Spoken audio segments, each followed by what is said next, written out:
not just one of the family of nations.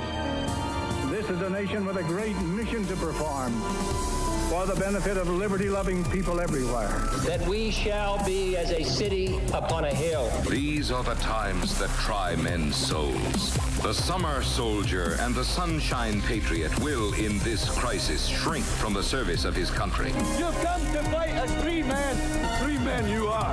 What will you do without freedom? Proclaim liberty throughout all the land. In one voice, we will not go quietly into the night. We will not vanish without a fight. You gotta fight for your right. Can you dig it?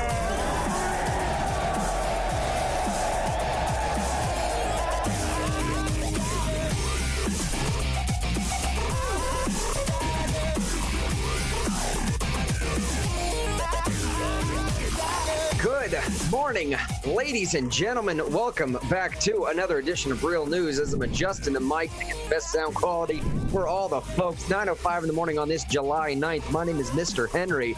David Sean Thompson sitting over here as well. We are doing the thing, doing it big. RealNewsRadio.live. RealNewsRadio.live. That is where you're going to find the central landing place, the hub, the central page, whatever you want to call it, for all the real news related things.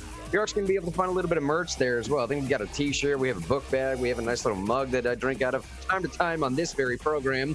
You can see me. That's also where we're going to find our links to YouTube, Facebook, Twitch, Twitter, Parler, Minds, ThinkSpot, all this stuff right now.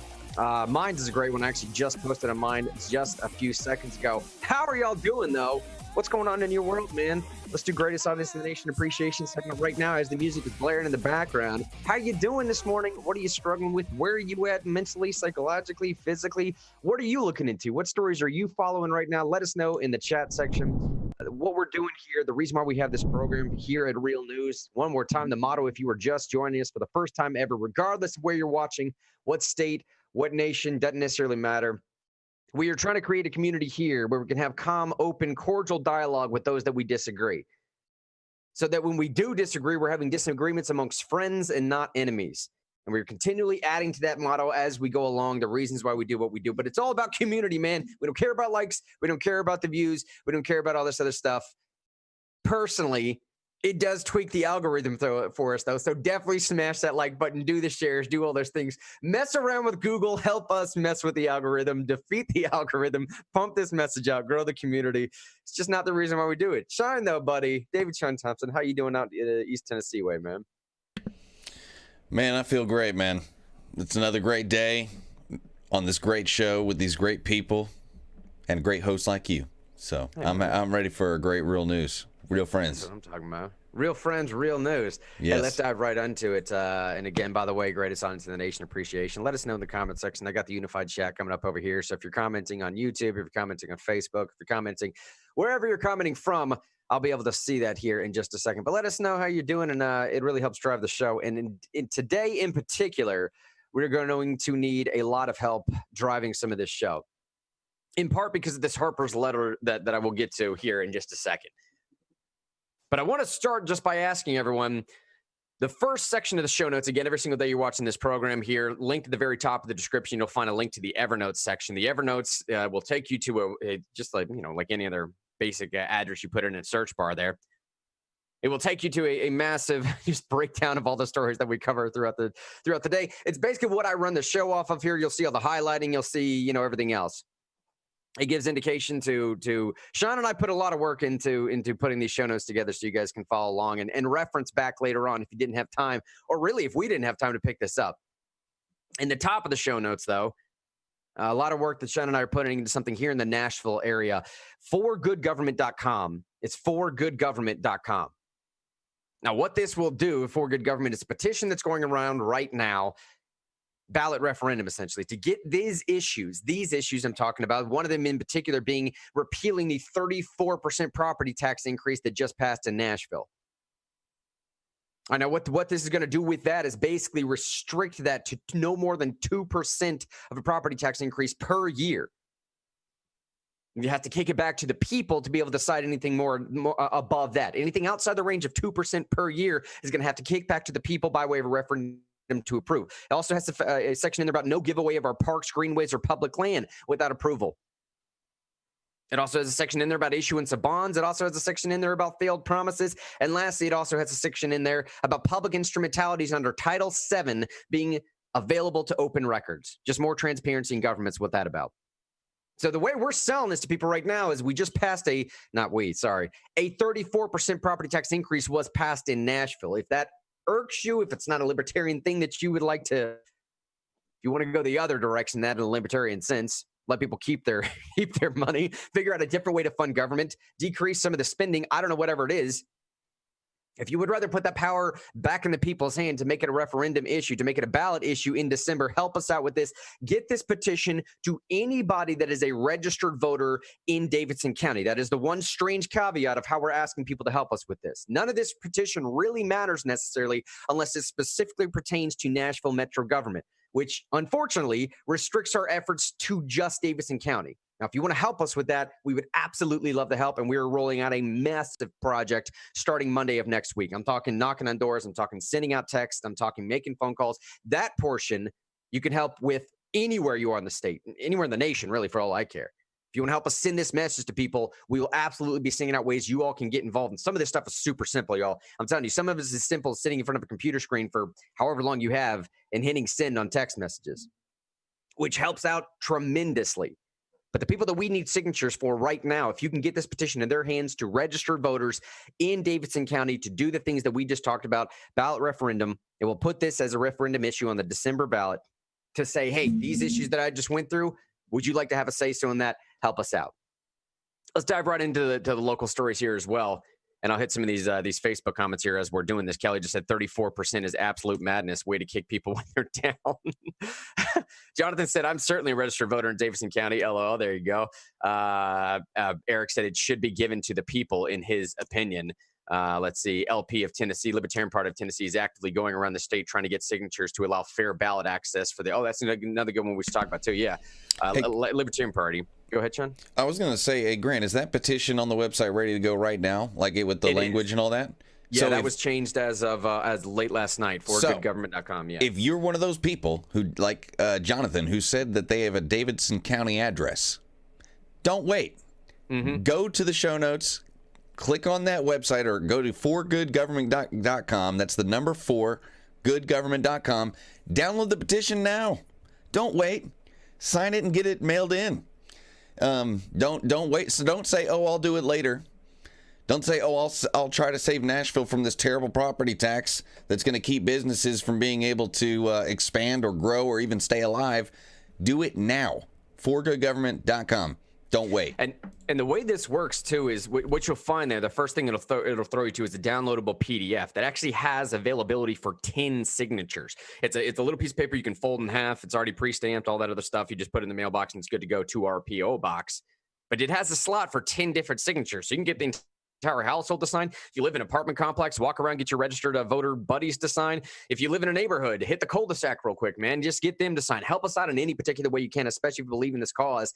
Just do something, as minimal in your local area. Walk out your front door, yell at people, hey, you guys hate this property tax? Put your name on this piece of paper real quick. We'll send it in type thing. Don't talk about it. Be about it. Be about it. Don't just sit on Real News and go, oh, I wish we had better government. That would be cool. Don't just do that. Be about the change you want to see in the world. I'm talking to the man in the mirror. Woo, woo. That's what it's all about. That is what it's. That's awesome, man. We need to play that in the background if we get copyright hit for it.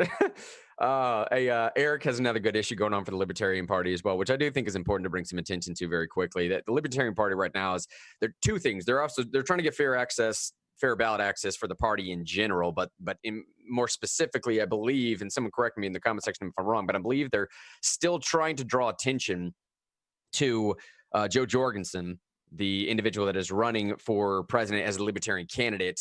They're trying to get her on the ballot for the 2020 presidential election.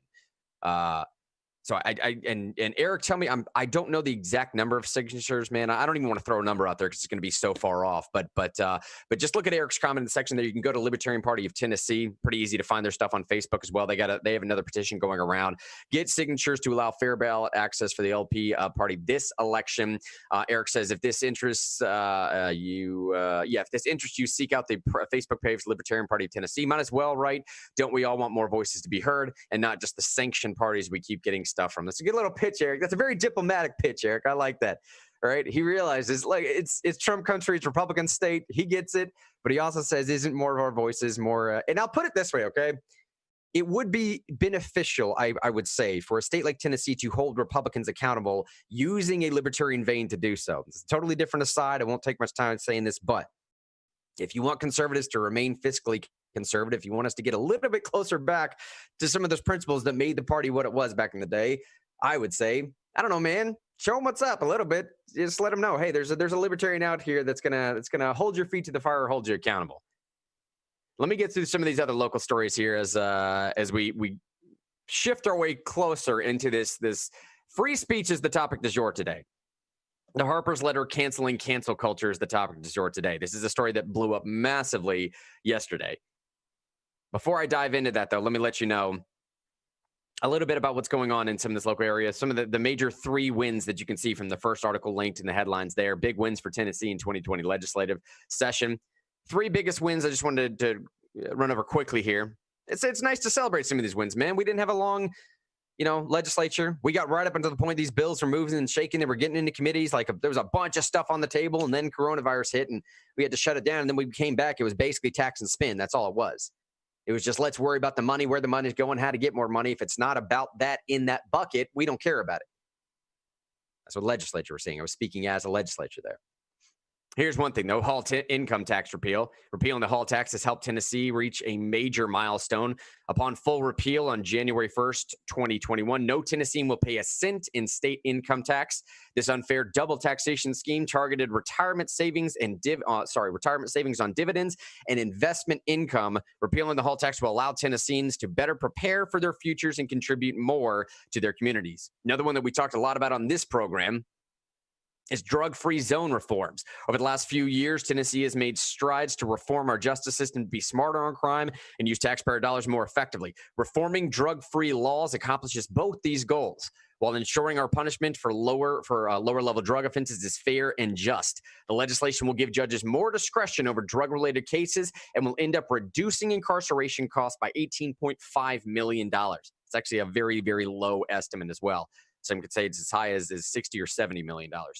Some massive savings to taxpayers and gives judges the discretion they need to say, were you selling to kids or were you not selling to kids? Because I'm not going to give you a 15 mandatory minimum sentence if you weren't selling to kids.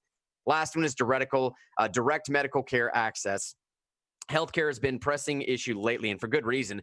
As the coronavirus pandemic progressed, many were, and still are, concerned about their lack of access to timely and affordable healthcare. Now, in April, Governor Lee took executive action to provide greater access to care by reducing needless regulations on medical providers.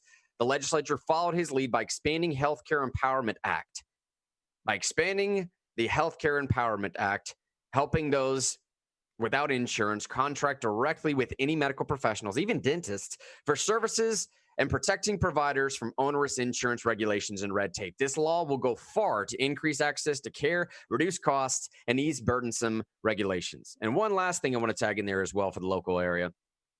Here in the metro area in Nashville, believe it or not, there was a long-standing metro law, as we get into the next story from Nashville scene. There was a long-standing metro law which had effectively made many, if not most, let's call it basically all, because that's what it was, every single home recording studio in Nashville, every single home recording studio in Nashville was illegal.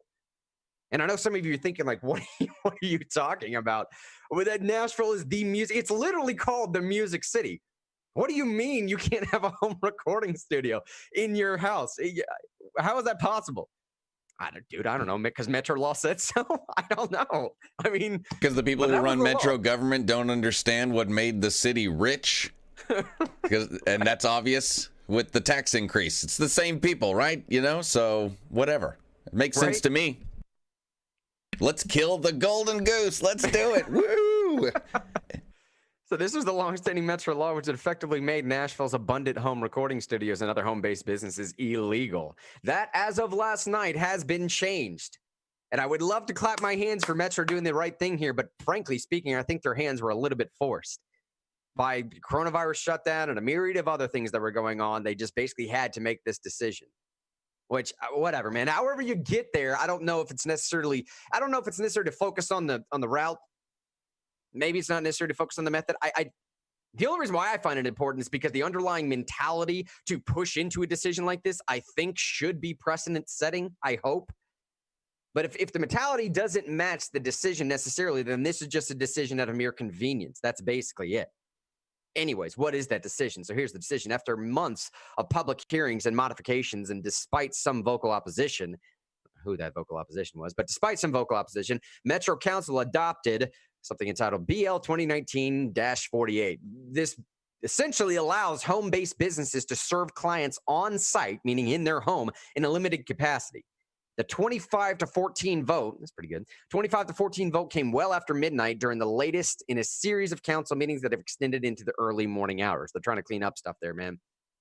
Now, this bill affects Section 17-16-250D of the Metro Code, which council members have unsuccessfully attempted to alter for the better part of a decade. The new legislation proposed by council member Dave Rosenberg. Look, let me pause here because they just go through a bunch of list of names and tell you a little bit of what it is. I think we basically just talked about that. It removes prohibition of home businesses from receiving clients and replaces it with specific guidelines.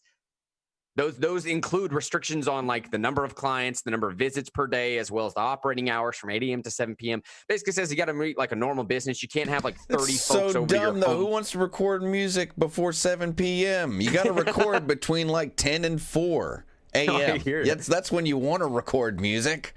Right? Well, but then you get into the whole, I don't know, because I don't pretend to understand the intricacies of this change or bill all that much.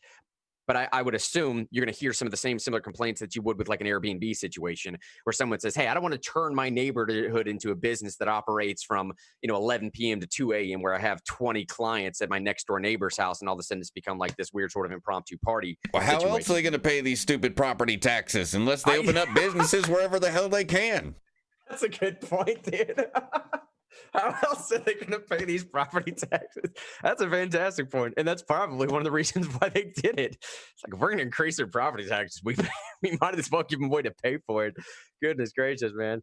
Hey, man, but we're here now, though, all right? Permits apparently are required and can't be transferred. In other words, you can buy or rent a home. Sorry, you cannot buy or rent a house and run a studio out of it, a hair salon, a tutoring classroom, or other businesses.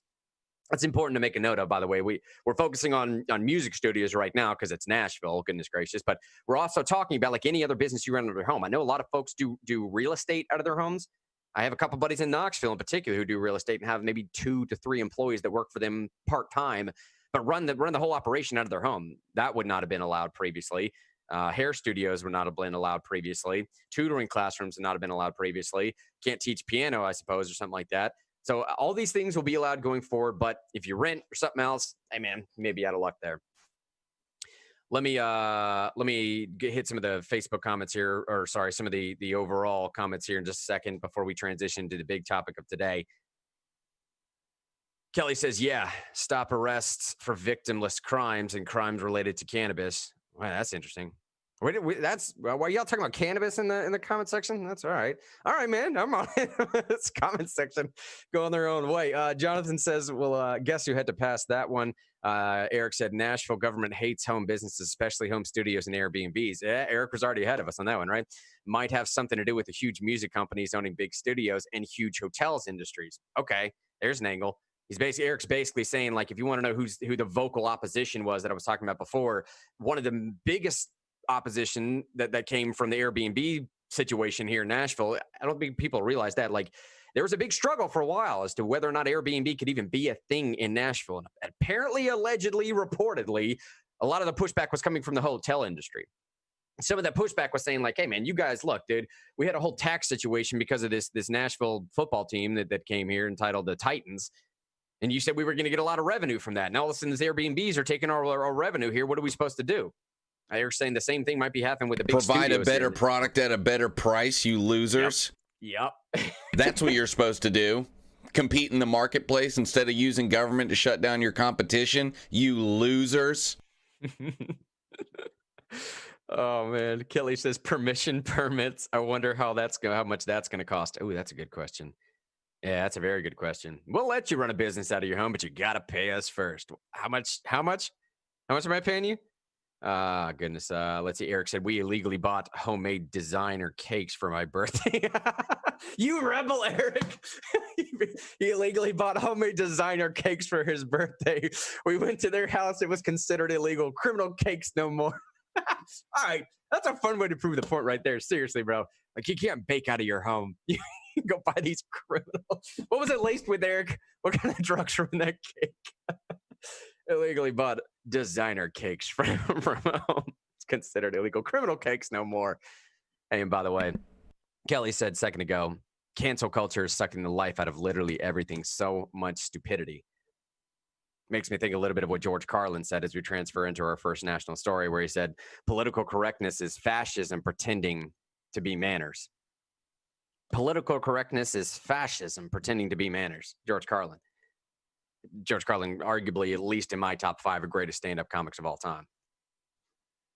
No, I had initially wanted to start with this free speech under assault type thing from the Washington Post.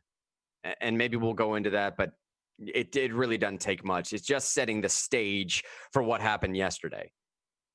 This author basically just makes the claim that, hey man, free speech isn't, we got to pause for a second.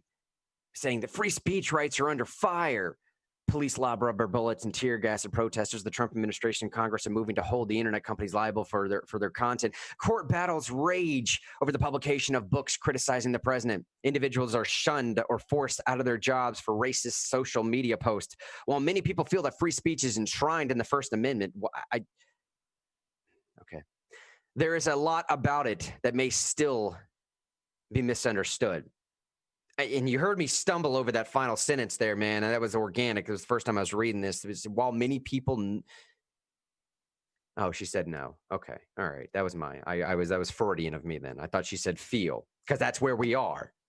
Where we are right now is that many people do just feel that free speech is enshrined in the First Amendment.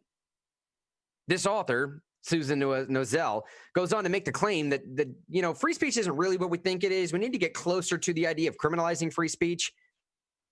She discusses the notion that speech cannot cause harm by itself. She says, no, absolutely. Now, you all might have grown up with this statement saying that sticks and stones can break your bones, but names or words can never hurt me.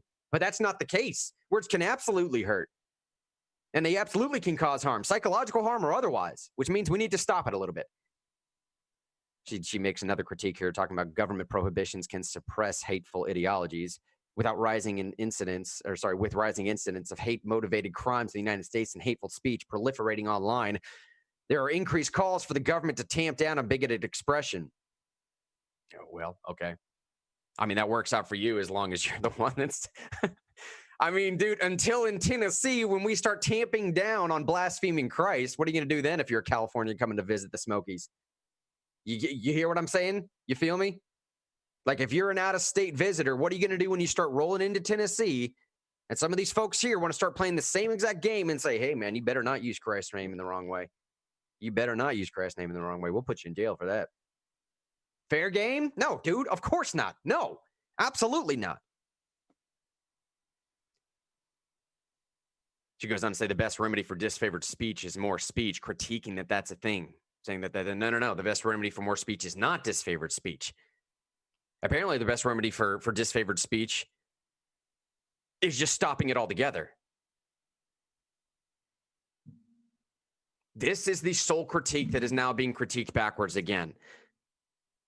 This is something that Karl Popper, what we're going to end this entire dialogue with today, entitled The Paradox of Tolerance, which is in and of itself a paradox, a looping paradox, if you will.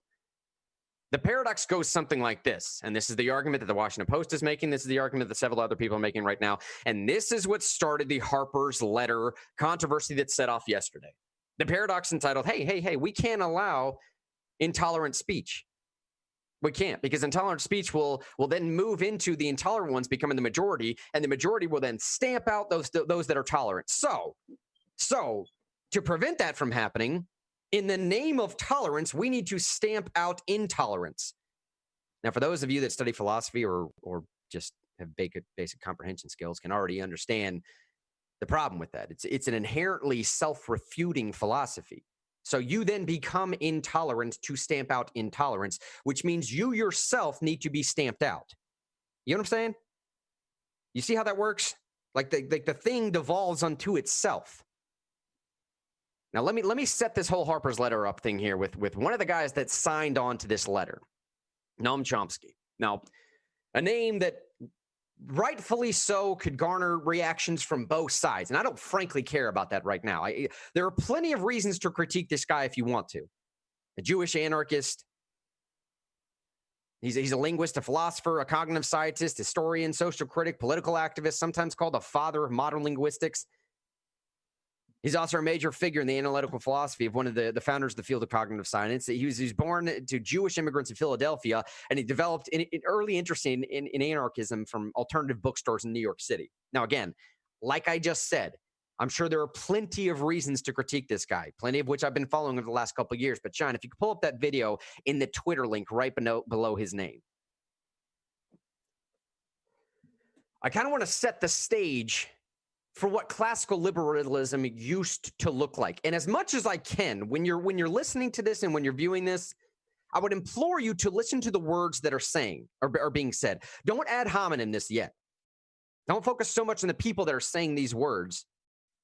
Just understand the exchange of dialogue that's happening, because this is a beautiful example of what classical liberalism used to look like. This is Noam Chomsky, a Jewish individual, defending a Holocaust denier's right to freedom of speech against the mob. Go ahead and play that, Sean. You believe in freedom of speech for views you don't like. I mean, Goebbels was in favor of freedom of speech for views he liked, right? So was Stalin. If you're in favor of freedom of speech, that means you're in favor of freedom of speech precisely for views you despise. Otherwise, you're not in favor of freedom of speech. There's two positions you can have on freedom of speech. Now, you can decide which position you want. With regard to my defense of the utterly offensive, the people who express utterly offensive views, I haven't the slightest doubt that every commissar says, you're defending that person's views. No, I'm not. I'm defending his right to express them. The difference is crucial, and the difference has been understood outside of fascist circles since the 18th century. Is there anything like objectivity, scientific objectivity, reality? As a scientist, look, I'm not saying I defend the views. Look, if somebody publishes a scientific article, which I disagree with, I do not say the state ought to put him in jail, right? All right, but you don't have to support him right away and say, I support him just for the sake of everybody saying that whatever he wants to say. Suppose this guy is taken to court and charged with falsification. Then I'm going to defend him, even if I disagree. But he wasn't taken to court. Excuse me. Yes, I use... the language you use has meaning. That's right. And the language I use... A political liberal, or as someone whose views can be dignified by the word findings or conclusions, that is a judgment, and that is a favorable judgment of his views. On contrary. All right, so I mean, obviously, as you're saying, that this struggle, this trying to figure out where those lines lie, is nothing new. We've been dealing with it for a very, very long time, arguably, I suppose, since the concept came about. Jonathan said in Facebook a second ago, free speech isn't calling the person next to you an idiot, even if they are. Free speech is your right to criticize the government without government retaliation.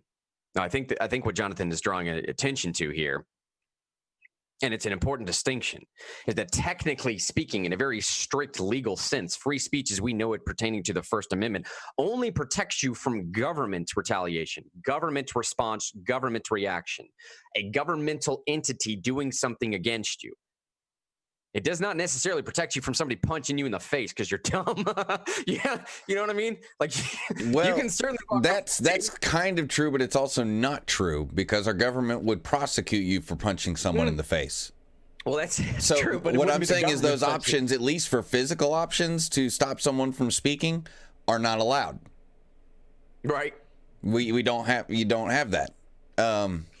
part of what makes this real difficult too, you heard that one guy, I'm just going to throw this one little anecdote in there, Grant, and I'm not an expert on this, but you heard that guy saying the words you're saying have meaning.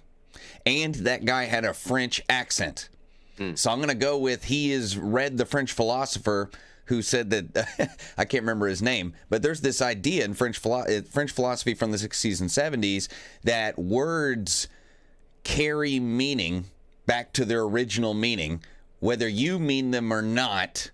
And there's like a magic something about this word, like I don't know. I heard about this in the Joe Rogan podcast, by the way. I'm not an expert, but like the term master bedroom, like people are not using that term anymore, even though that term originated in the 1920s in a Sears catalog, not 400 years ago or something like that. So people are taking these words and they're saying you can't use these certain words. But that's why the guy said these words, they have meaning. Rawr. You get what I'm saying? So people think that it doesn't matter how you mean things. It matters how it's said or whatever. And they feel like they need to stomp out certain words, certain concepts in order to save the world or something like that. And how do you stop someone who thinks they're saving the world? You know, that's pretty true, strong motivation. But that's why I think you just said it, man. How do you stop someone that's saving the world? Someone that believes that they're on some sort of like noble cause. They just like, I don't know. It's not even just righteous indignation. It's just they feel totally justified. Again, look at. We're going to go over this one more time at the end, but look at Popper's paradox, the paradox of tolerance. Well, you're allowed to be intolerant as long as you're stamping out a greater intolerance. What? Now we're starting to see the pushback that Shannon and I have been talking about for a very, very long time, though. I would go so far as to say this Harper letter that I'm about to read is the logical outworking of an inherently self-refuting philosophy. I used to call it cannibalism. At some point, I did believe a while ago, and I made this prediction several times when we were back doing this on the AM FM side of Talk Radio 92.3 FM and AM 760 out there in Knoxville. It's a self-refuting philosophy, and eventually these folks will eat themselves. They will be forced to. They will be forced to cannibalize because only one of these two ideologies is going to reign supreme. Either classical liberalism or whatever this new religion is. Criminalizing speech cannot and does not fit within classical liberalism. And Jonathan made an important distinction.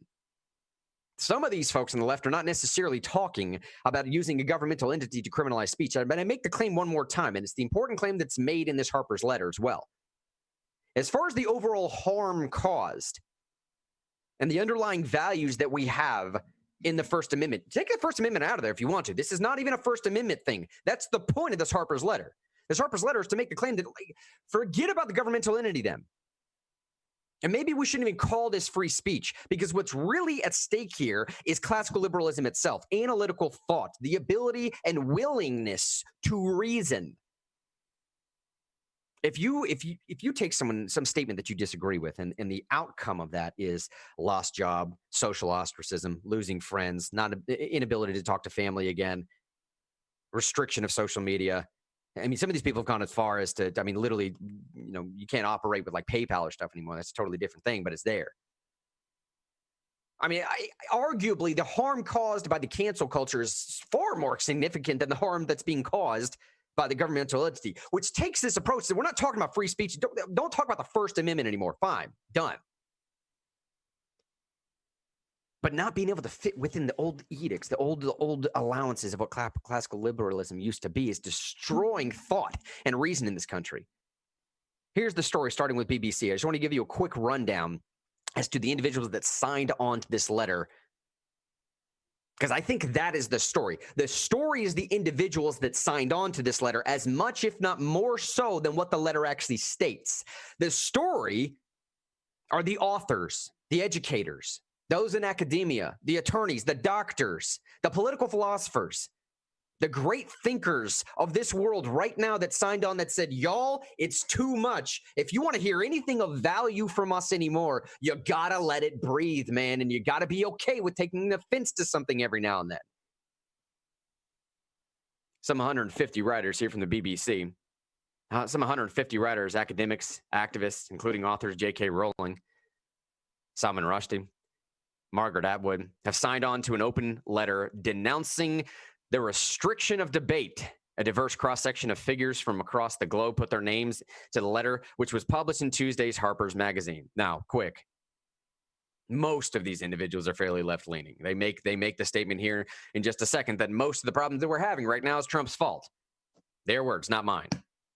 So when I say it's the left eating themselves, that's the reason why I say this. Now, don't get me wrong. I think the right has as much problems, not as much, but we have our own version of problems not being able to deal with speech properly. I mean, the melting of the snowflakes is not nearly as rampant over here as it is over there, but it's a problem in general because it's like a virus, this thing is, man, and it affects anything it touches.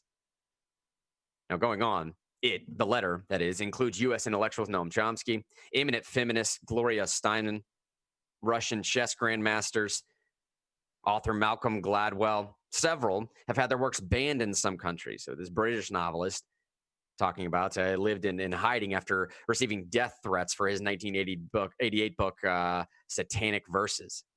At least 2 novelists that signed on to this were Syrian writers, criticized Syria's government, and were banned in their home country.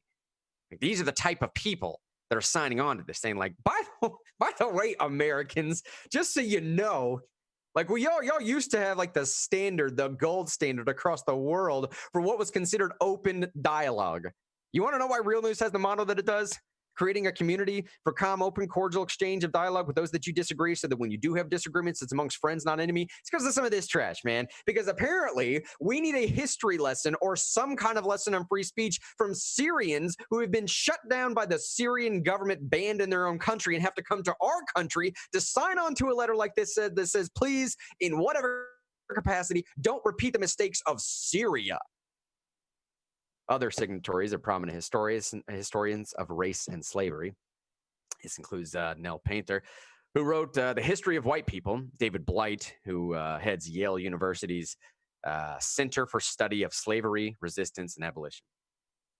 All right, so now that we have some context for the individuals that signed on to this letter, let's take a look at what the letter actually says. Now, someone tell me in this letter, it's 3 short paragraphs. Someone tell me in this letter what's so controversial here. And as we're going through this, you already know the reaction. The strange thing here is that the reaction has already been, there's no such thing as cancel culture. What are you talking about? This isn't a thing. We're as open to free speech as you guys are. The cancel culture is a myth. It just doesn't happen. Well, unsurprisingly, some of the reactions have been to cancel the people that have signed on to this letter. I'm getting ahead of myself. Here's the letter.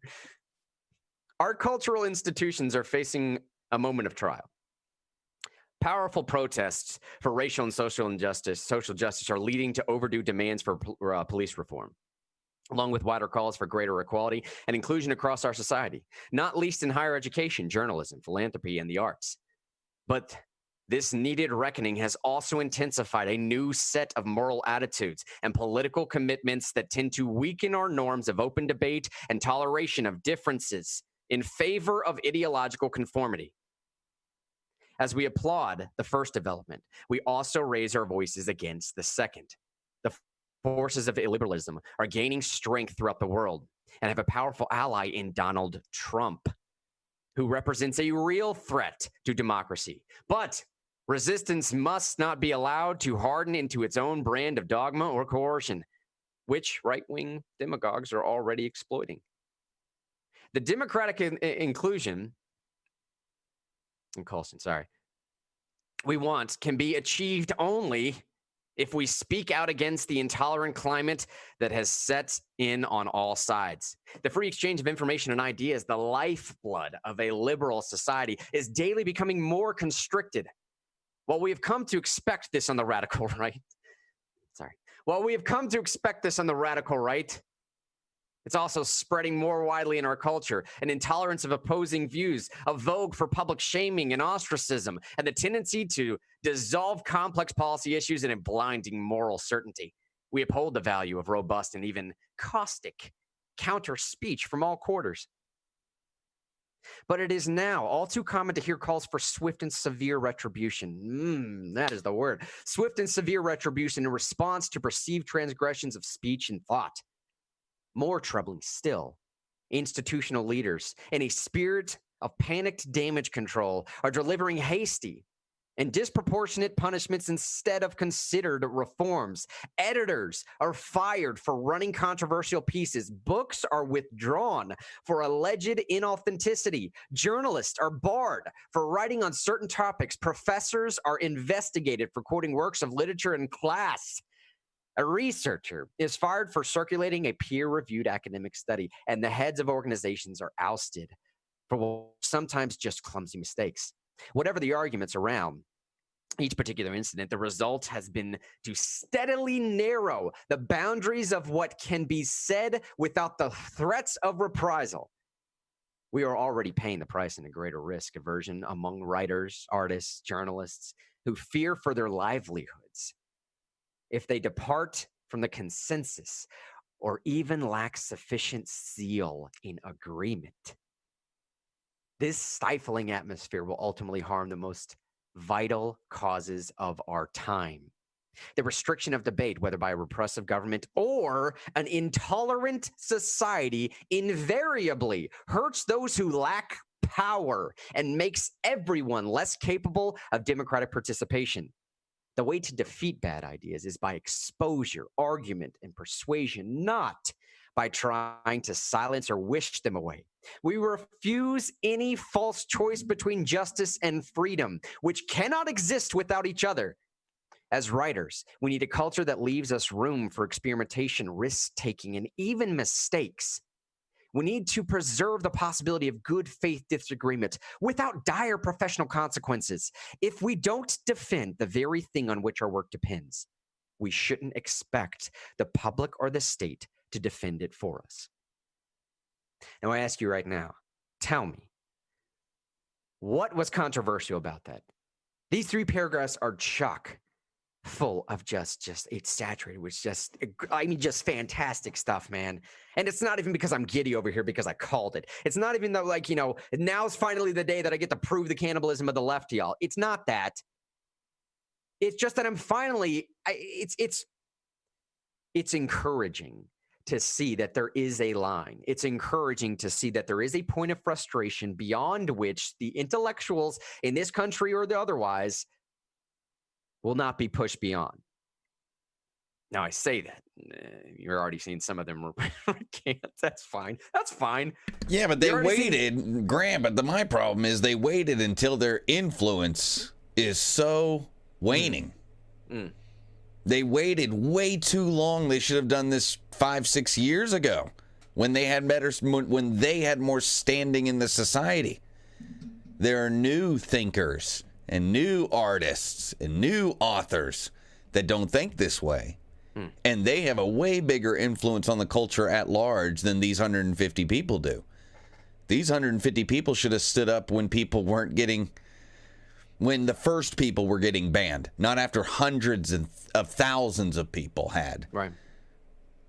I'm afraid it might be too little too late, even though it is encouraging that everyone is not mad and insane. There has to be a difference, though, in the kind of influence that some of those on social media are peddling and the influence that these people are known for, right? And maybe this isn't even rhetorical, man. I'm just like, there has to be a difference there. Otherwise, it's the outcome is so dire, it's so disheartening, it's so discouraging that it's an existence that I don't think anybody wants to admit that is here. And this is what I mean. Sean, you're 100% right, man, that frankly speaking, all these folks waited way too long to jump on board, all of them. I mean, J.K. Rowling, dude, goodness gracious, man. I can't figure out where that lady falls most of the time. One day she's heralded as a hero of this community. The next day, all of a sudden, she speaks out against transgenderism, and all of a sudden, she's taken down. I don't get it. The standard almost all of them tried to wield the one ring and say, I'm a part of this group, and signal to them that almost all those people, not all of them, but almost a lot of this. J.K. Rowling, great example. She tried to use that group of people who shut other people down to make more money or have more influence or to get more likes on Twitter. Who knows? Even though she knew what they were about. And she said, if I signal to them, they'll never come after me. She only turned when they came after her.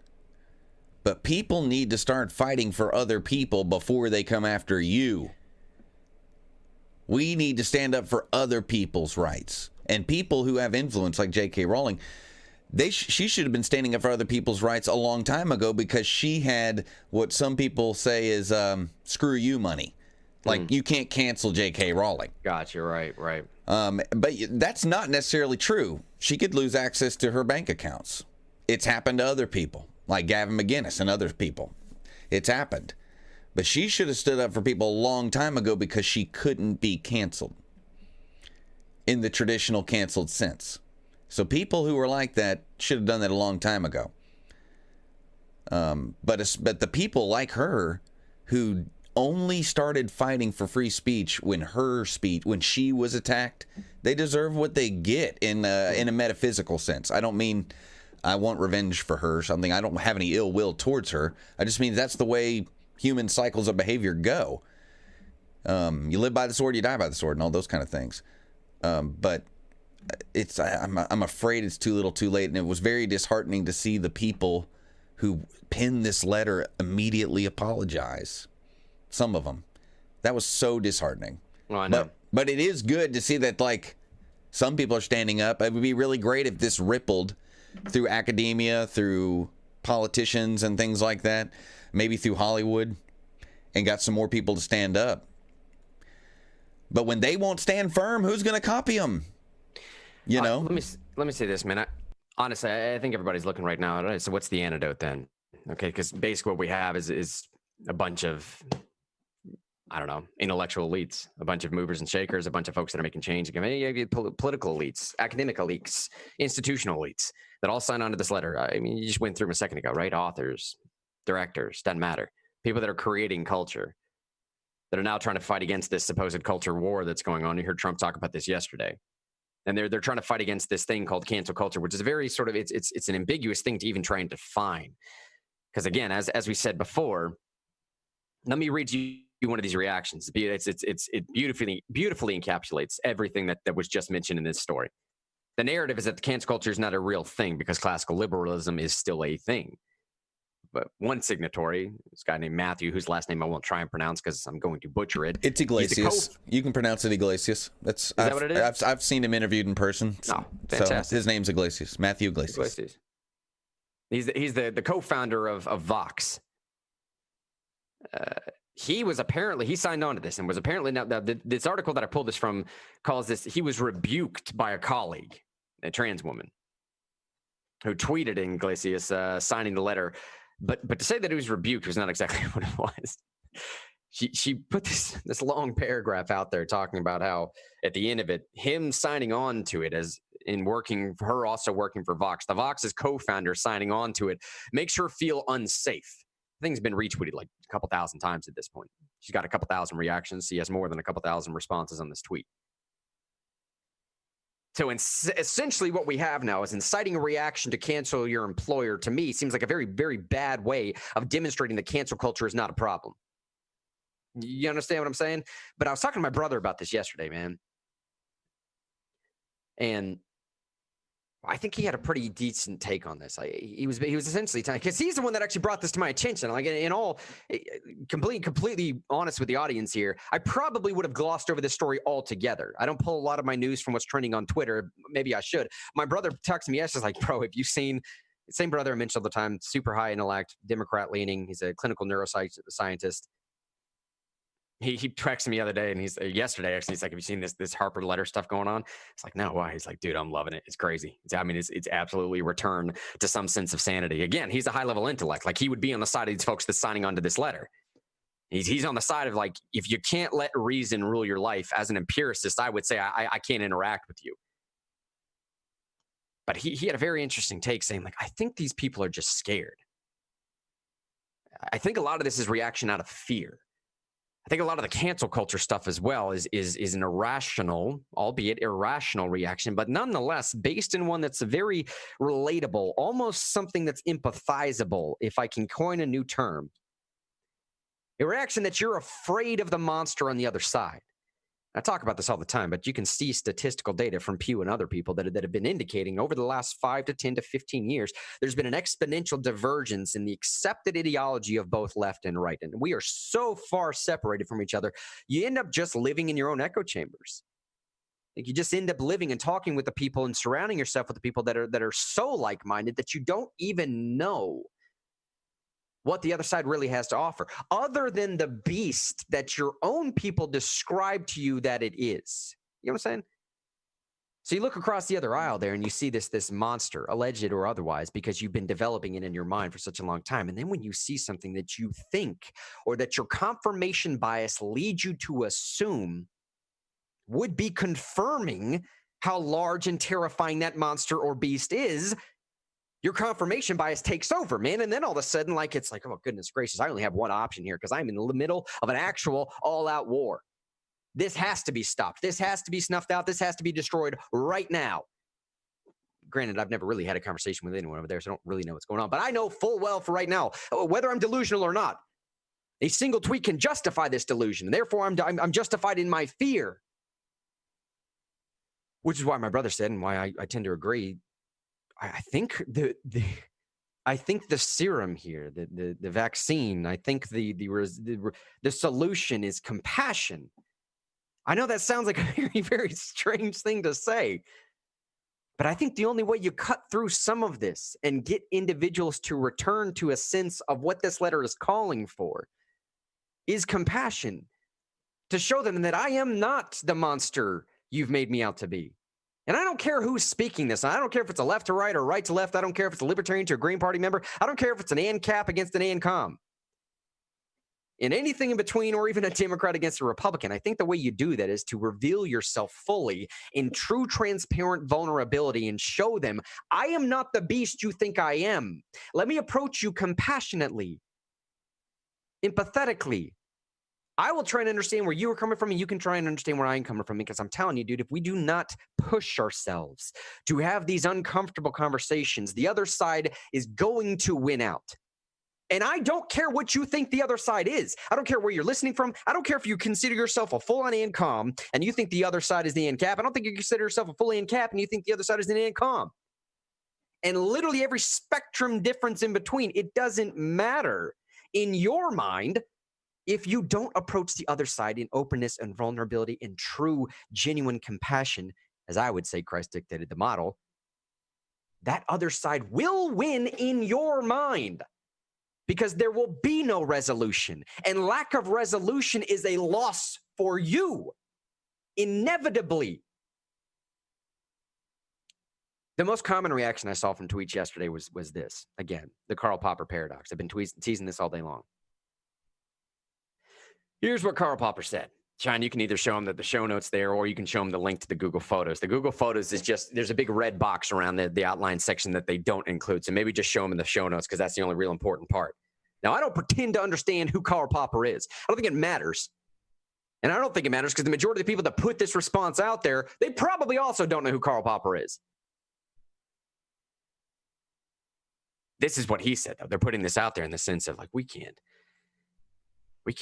tolerate intolerance.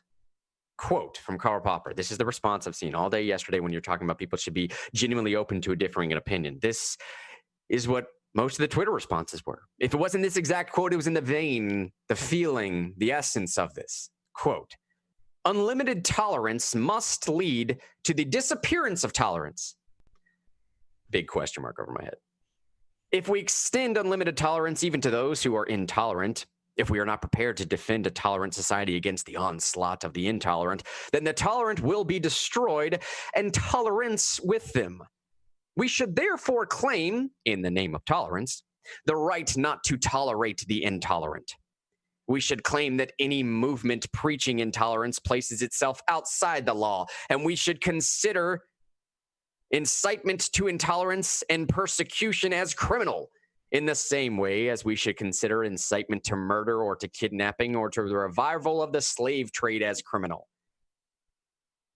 Now, as I said before, and started this entire rant off with, those that follow philosophy or the show for a very long time, or even know what a self-refuting philosophy is, have seen the paradox of the paradox itself. The paradox of tolerance is itself not just a paradox. That paradox is a paradox, and the paradox is a perpetual paradox devolving onto itself and becoming so regressive in philosophy that it makes sense to no one and is applicable to literally no one. by becoming intolerant yourself to stamp out intolerance, there is nobody that is tolerant anymore. He says we should therefore claim in the name of tolerance the right to not tolerate the intolerant. We should claim that any movement preaching intolerance places itself outside the law, and we should consider incitement to intolerance and persecution as criminal. Okay, bro, Carl, would you not then be prosecuted as criminal for doing that very thing that you just described? To use your alleged justification because you are the tolerant ones. Dude, for how long? When? Now? What about 5 years from now? What if there's a change in power? Or what if someone just simply takes you at your word that intolerance is to be snuffed out? They're not going to care that you somehow justify because you think you're the tolerant one. You are being intolerant, and you have already defined the rules of this game to snuff out intolerance. Simply because you are intolerant, I should snuff you out as well. You justified it for me. You set these rules. I'm playing by your game. You see the perpetual paradox that it then becomes, because his paradox then justifies the Harper letter. His paradox then essentially justifies cannibalism. It justifies eating your own.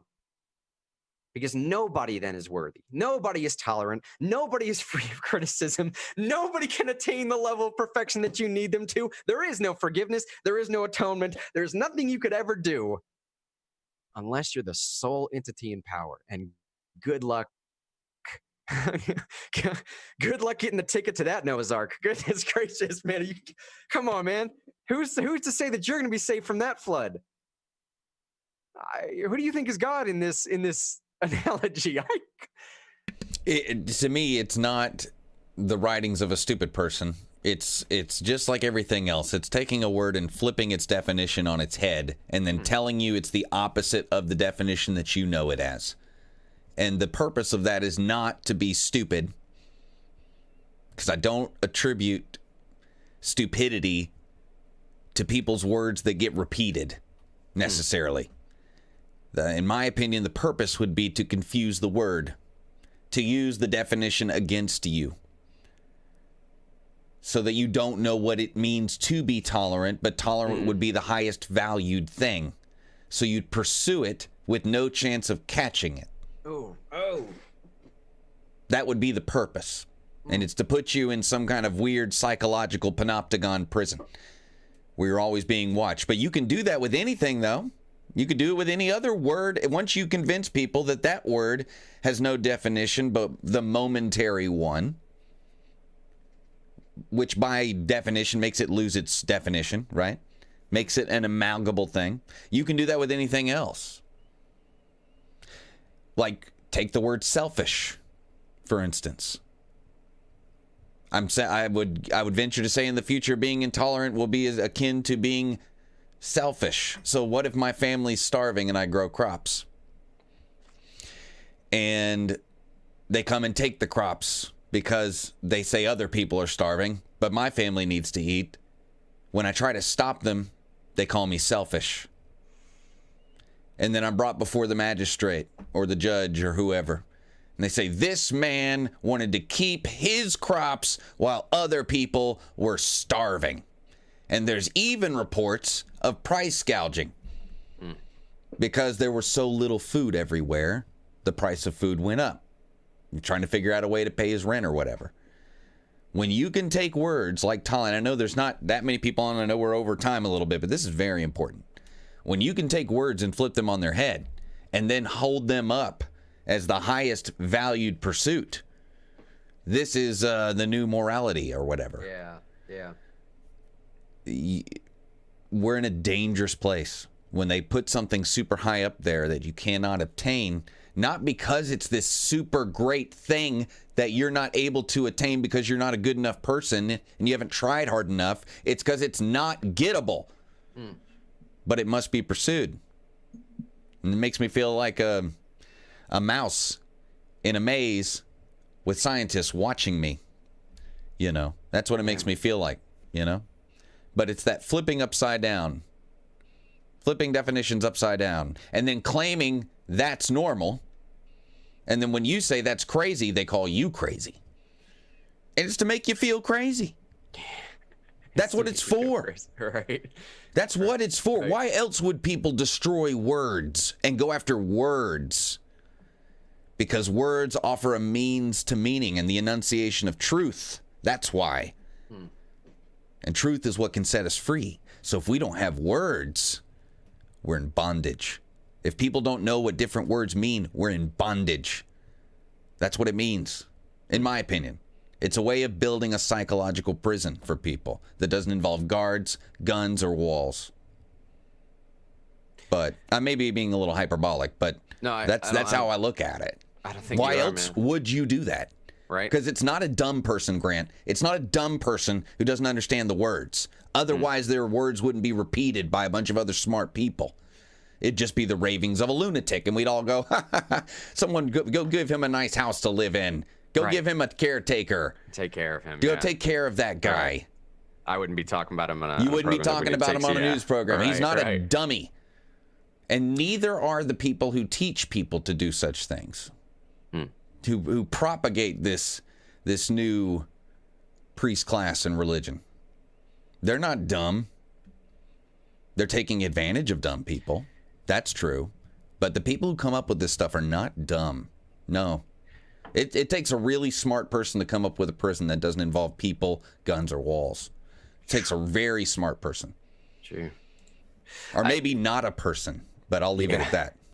Jessica just said in Facebook that rant that she just went on, man, a second ago. Jessica just said, "Sounds like my ex." Yeah, man. I've been telling you, right? It sounds like every abusive, bad person that's ever been in your life, except it sounds like the epitome of, like, if you make a compilation of all the bad people and all their worst aspects of them and the way they treated you, just pick all the worst things and combine them into some kind of mythological creature.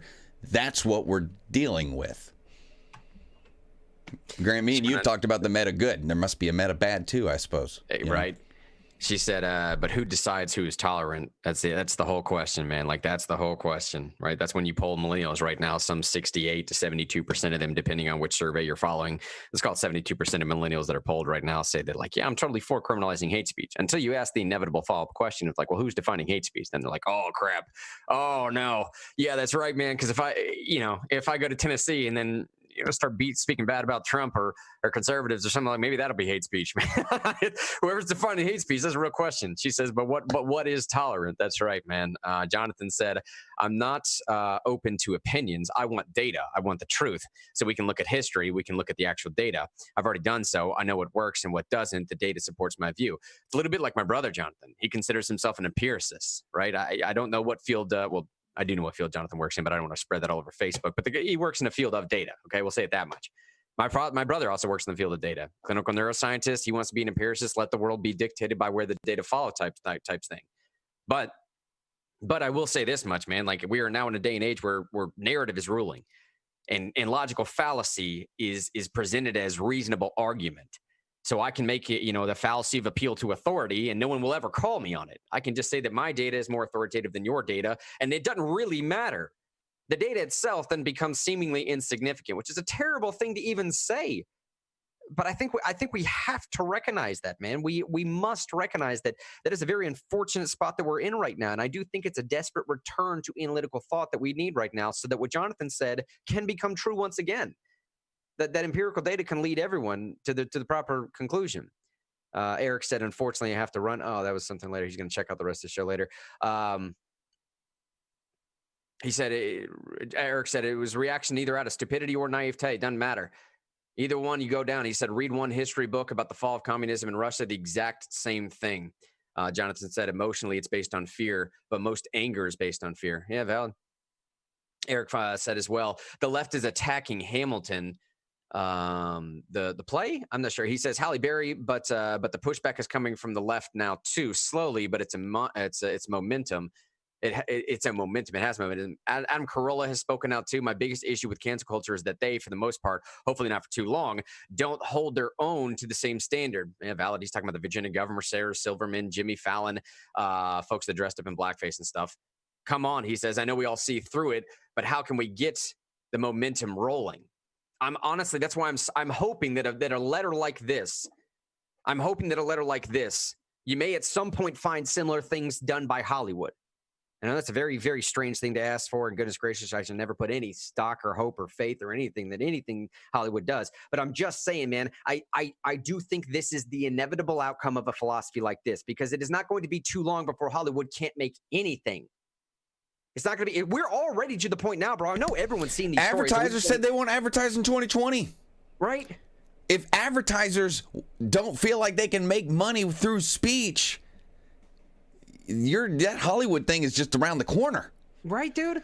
I mean, there's already been Hollywood actresses and actors that have dropped jobs willingly, which I don't have a problem if you want to do it voluntarily, but they've dropped jobs willingly because the characters they are playing in cartoons, say, are not their exact character. So they might be voicing someone that's, I don't know, an African-American teenager or... So they're not allowed to act.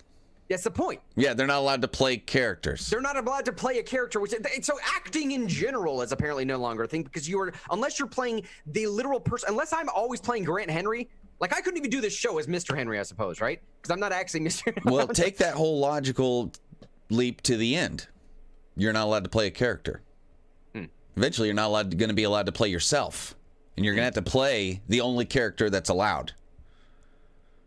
Right? Yeah. You got to take that to its logical extension. You got to ask what's next. And people say, so how do we get the ball rolling? I think at least in academia, we need people who are peer reviewing other works when it's obviously dripping with this new religion. It needs to be called out in peer review. People need to demand studies be peer reviewed. People are talking about science. Me and you keep reading articles that are publications of studies that have not been peer reviewed. Yes. Like all the time. All the time. So things aren't even being peer reviewed. The thing that is science is falling apart. Because how can you trust the data of a member of this religion? How can you trust it? They're not working empirically. They're working to prove that their God is real. That's what they're doing. So how can you trust? And they have infected large portions of academia. Large, if not like most of it. So the ones that are left need to quit worrying about their nice apartments and their fancy cars and their grant money, and they need to stand up for truth. And if they like science, if they want to keep science, they need to stand up to things that don't follow the science. They need to demand things be peer reviewed. They need to call out people who don't get their studies peer reviewed and say that's not real because it hasn't been peer reviewed. They need to be active. They need to be more than just laboratory people. They need to speak out, or they will not have a profession to practice. Unless they're pushing the narrative. That's exactly right, dude. Right? Which isn't science. Which isn't science. So they will not. So they will not have a profession to practice. They will have a job to do, but they will not be practicing their craft, and they won't be able to trust information on studies that they were not specifically a part of, because they won't know whether or not it's been infected. Yeah, man. God by this intolerant religion. That's the whole point, right? Like that paradox of tolerance, Collar Popper, that's the main thing that I saw push on Twitter yesterday. God forbid that some data that science reveals falls into the alleged quote-unquote intolerance that needs to be squashed out by the tolerance. Well, it's been happening. It's been happening. For 5-6 years, it's been happening. Yep. So scientists need to stand up. Advertisers need to stand up. People in Hollywood need to stand. Every institution needs to call this stuff out. If I saw this in my own work experience, I would call it out. If I saw it in someone else's, I would call it out. Now, not in an angry way. No, it's not in a way to hold up a mirror to them, even though that's my personality. My personality is, if you hurt me, I want to hurt you just the same way, so you know how it hurt, and maybe slightly worse because you did it to me. That's my personality type, and I have to fight that so hard, so hard, and I have since I was a child. But luckily, I'm not a child anymore, and I've learned some things, and I try to get better every day. But we have to speak. We have to speak the truth, and we can't be afraid of the consequences for the next people's sake, because this only gets worse. It may be bad for us, but it won't be nearly as bad as it will be down the line for people. We may just have slight inconveniences compared to what other people will experience if this has the ability to grow. And that's why, again, I call one more time. I think the solution to all the stuff that the Harper's letter is calling for, I think the solution to the cancel culture, I think the solution to the paradox of tolerance, I think the solution to all this stuff, man. And I don't mean to sound too cheesy with this, but I genuinely do believe it's compassionate vulnerability. I mean, straight up truth. I think that's what it is, man. If anything is going to be offensive, let truth itself be offensive. If anything is going to be offensive, let data itself be offensive. But in delivering and doing so, man, I think as much as we can. See, it's tough, dude, because like I came into this program today wanting to be a little bit prideful about this. Like, I told you so. Look, man, cannibalism is a thing. I even put that on Twitter yesterday, and I'm somewhat regretful of that now. But whatever, it is what it is. I wanted to come out there and have a little, like, victory lap of like, look how good my predictive punditry is. I told you this philosophy was going to screw itself. They're going to start eating their own. But as I was coming into this morning's show, I thought, like, that's only going to prove their point, won't it? It'll only justify their delusion. As much as we can right now, drop that pride, drop the I told you so, and approach this stuff in a compassionate appeal to the other side to say, like, I am not the monster you think I am on both sides. Hear me out. I'll hear you out. Because if you're going to squash my intolerance in the name of your tolerance, it's just we're living in the world of absurdity. And as we in the program, just to demonstrate the world of absurdity that we are truly living in, Shine, can you bring up that next article that's like just underneath the end of this story? It's both namesakes of such and such university. That's okay. Just bring up. I just want to be able to show what the title of the article is. The story is the title of the article. And let me just read this coming from the Washington Post real quick. I'll put this. Trying to put this on the screen, and I'll see if you all can find the absurdity that we're living in right now. So here's the headline. Both namesakes of Washington and Lee University perpetuated racial terror. The school should be renamed. Let me give a pregnant pause here for dramatic effect. And then one more time, indicate that this was the Washington Post that printed this. The Washington Post that printed a headline saying both namesakes of Washington and Lee University perpetuate racial terror. I'm just like, all right, dude. You can't write skits much better than this now. I don't know what you do with something like this other than just to say, like, if we don't save ourselves now, they're genuine passionate appeals for compassionate vulnerability, showing your true self to the other side, being okay with making mistakes, being okay with getting something wrong and growing and progressing out of that. And this is the weird world we are going to live in, where the Washington Post is calling for a school to remove the name Washington without having such a lack of self-awareness, I presume, that they don't also realize that's going to turn their namesake into what? Just the Post? I've thought they should be called the Bezos Post for a long time. That's better, dude. Just go for it. Amazon Post. You know, I mean, that's what they are anyway. Bro, maybe that's the play. Maybe that's what they're going for. They should just be honest about what they are. Right? Why not, man? They should. We are Bezos' right arm. You know, that kind of Post, thing. Man. That's right. Better ring to it, anyways. Hey, my name is Mr. Henry. Getting off a little bit late this morning, 10:16. David Shine Thompson sitting over there. We love y'all, seriously. Sincerely, we say that every single day, but we love the community we're building. This is why we do it, is to have conversations with y'all, drive the program here. We will be back tomorrow doing it big one more time. You guys stay safe until then. Love y'all.